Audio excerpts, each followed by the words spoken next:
The mass spectrometer, and this is an optional topic. Now that electric and magnetic fields have both been presented, it is time to show an application that uses both of them. A mass spectrometer, it's used to separate out atoms and molecules based on their mass. You can analyze the physical makeup of substances in terms of their relative concentrations of their constituent parts.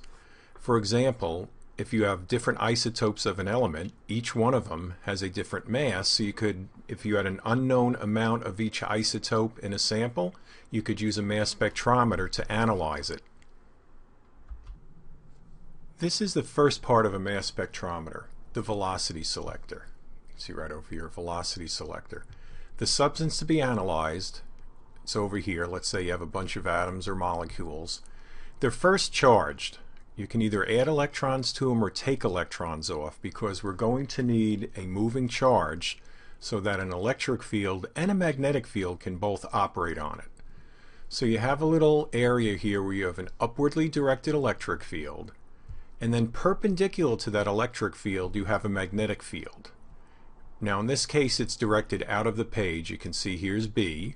That's the magnetic field coming out of the page. The electric field is going up. Here's our charged particle, a positively charged particle.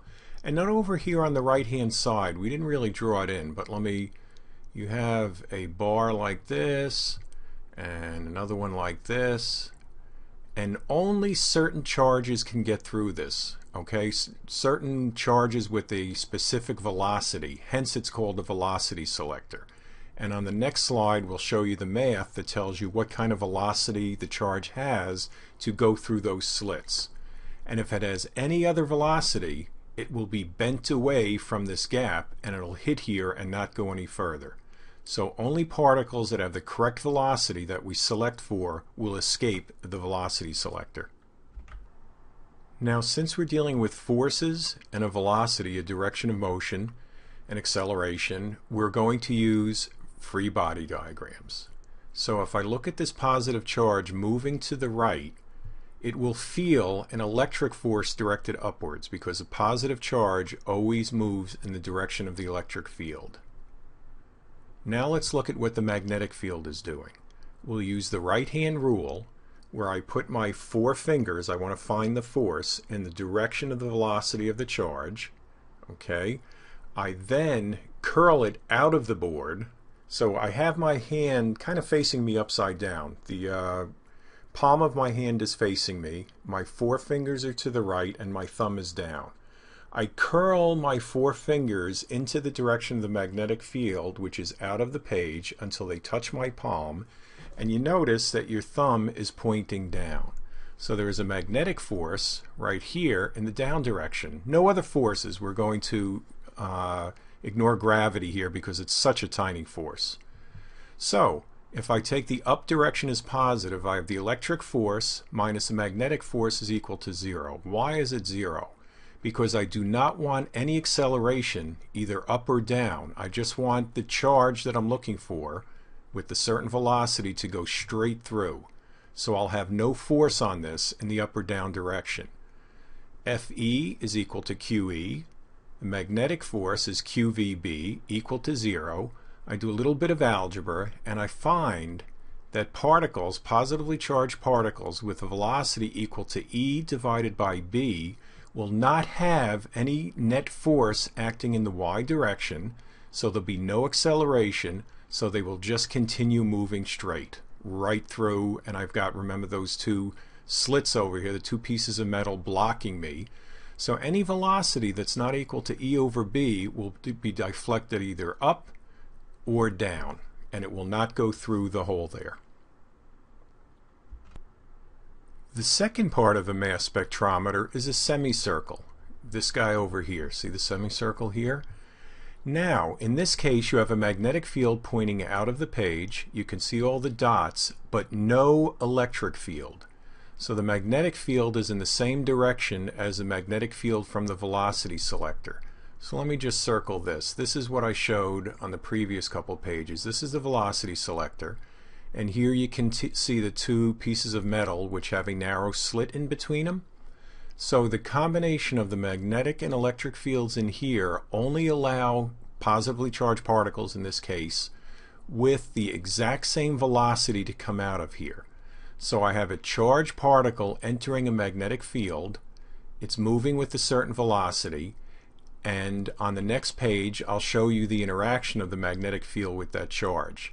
Now actually it's already drawn here. You can see it moving kind of in the semicircle here, and every one of these guys has the same exact velocity. Let's now look at those positively charged particles that came out of the velocity selector all with the same velocity. So right here, this here is what we've shown on the previous slides. That's the velocity selector. Here's the slit that these particles come out at the same velocity, because if they don't have velocity equal to the magnitude of the electric field divided by the magnetic field, they're going to hit these pieces of metal here and will not get through. Okay, so here we have a charge. It comes through here, it has a velocity in this direction, and the magnetic field is coming out of the board. What's the direction of the force on those particles? Well, I use the right hand rule. I take my right hand and kind of flip it upside down so the palm of my hand is facing me, the thumb is down, and my four fingers are facing in the direction of the velocity, which is to the right. I curl my fingers towards me out of the page until they hit the palm, and that's the direction of the magnetic field, out of the page. My thumb is pointing down. So the force on this charge, where it first comes in, is directed down. Then, as it moves over here, you use the right hand rule again, and you see the force is here.